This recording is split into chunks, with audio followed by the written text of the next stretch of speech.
Alex Eala and Iga Świątek involved in a heated on-court argument, the moment no one saw coming.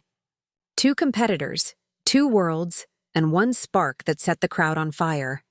It began as a routine semifinal, but ended as a defining moment of passion, pride, and misunderstanding. The night tennis turned personal, when champions stopped being polite and started being real. In this imagined clash, respect and rivalry collided under the stadium lights. It was supposed to be another stop on the road to glory, a humid evening at the fictional Pacific Masters. Iga Świątek, the composed world number 1, walked in as the favorite, known for her calm precision and ruthless focus. Across the net stood Alex Eala, fiery, fearless, the new generation's heartbeat. Eala's rise had been fast and emotional. Every match she played carried the energy of a nation hungry for history. From the first ball, tension was alive. Świątek's footwork whispered discipline. Eala's forehand shouted defiance. They had met before, always cordial, never close. Respect existed, but so did friction. Analysts often compared them, the perfectionist versus the prodigy. That narrative, repeated for months, had created an invisible wall between them. As the crowd filled the arena, something electric hovered in the air. Świątek adjusted her visor. Eala bounced on her heels. The first rally lasted 23 strokes, a war of attrition ending with a scream and a fist pump from Eala. The crowd erupted. Świątek gave a cold nod. From that point, everyone could sense it. This wasn't going to be polite competition. Midway through the second set, with the score tight, came the call. Eala's backhand clipped the baseline. The line umpire called it in. Świątek stopped mid-swing, raising her hand for a challenge. Hawkeye confirmed. The ball grazed the line.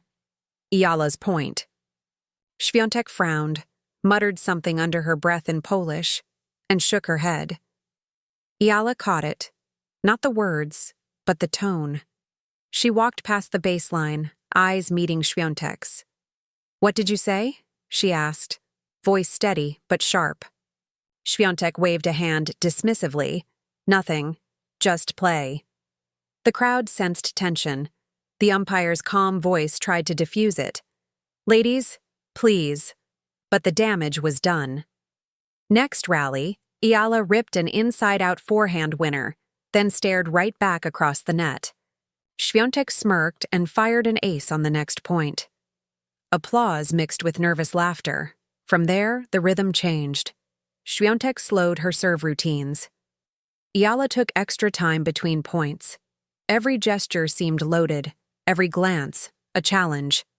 What had begun as disagreement over a line call was now something deeper. Pride versus pride. By the time the umpire announced Game Świątek, the handshake energy had vanished. This match was officially personal. As rallies grew longer, so did the tension.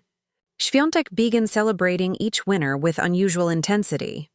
Eala answered with louder yells of her own. The stadium was divided, Polish flags on one side, Filipino chants on the other. Commentators whispered, "We've never seen Iga this animated." At 4-all, a serve from Eala was called out. She challenged and won. Świątek rolled her eyes visibly. Cameras caught it. Social media did the rest. Within minutes, Eala vs. Świątek trended worldwide. Clips flooded timelines, slow-motion stares, edited captions reading, "The moment it got personal." Then came the second spark.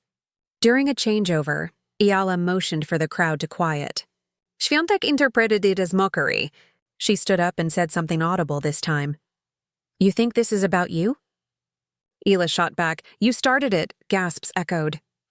The umpire leaned forward. "Players, enough." For a moment, it felt like the entire sport had stopped breathing. When play resumed, both unleashed their best tennis of the season. Every shot a statement, every point a confrontation. By the end of the set, the match had become pure theater. The fictional match ended in heartbreak and chaos. Eala edged out Świątek in a third-set tiebreak, collapsing to her knees while the crowd roared. Świątek walked straight to the net. No smile, no handshake warmth. A short exchange, barely audible. "Świątek, You went too far. Eala. Maybe you just weren't ready. Cameras caught it. Within minutes, clips were everywhere. Headlines screamed, Eala defeats Świątek in explosive encounter. Others framed it differently. World #1 shows rare anger. On fictional sports panels that night, pundits debated endlessly. One said it's emotion, not arrogance. Another replied, it's disrespect, plain and simple. Fans picked sides. Team Eala argued she'd simply matched energy with energy. Team Świątek accused her of immaturity. Memes flooded Twitter. A popular one showed both players under the caption, Cold War on Clay. Sponsors issued calm statements about sportsmanship.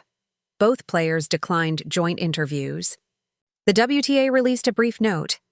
Passion drives performance. We remind all athletes to uphold respect. Translation? Even they knew this one had gone nuclear. Days later, both women found themselves at a press conference for their next events. Reporters smelled blood. Alex, would you describe what happened as an argument? Eala smiled politely. Emotions happen. We both care about winning. When Świątek faced the same question, she said, we're competitors. That's all. But their eyes during those interviews told another story, a mix of caution and residual heat. Behind closed doors, their teams reportedly urged them to issue a joint statement. Instead, they chose silence.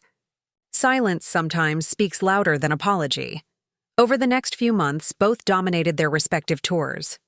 Yet every tournament draw announcement that placed them in the same half sent social media into frenzy. Fans counted down to the rematch that could reignite everything.